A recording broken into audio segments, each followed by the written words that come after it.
Hello guys, and welcome back to another video.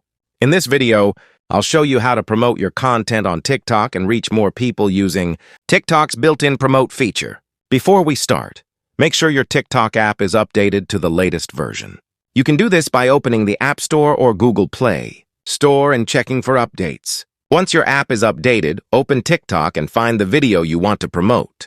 Press and hold on the video, and a menu will appear on your screen. Scroll down and tap on Promote.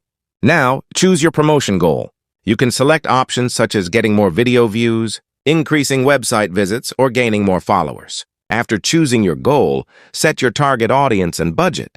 Once everything is set up, tap Pay to submit your promotion. If you're promoting someone else's content, you'll need authorization from the creator before the promotion can start. And that's it. Your TikTok promotion will be reviewed and then launched. If this video helped you, make sure to like, subscribe, and I'll see you in the next one.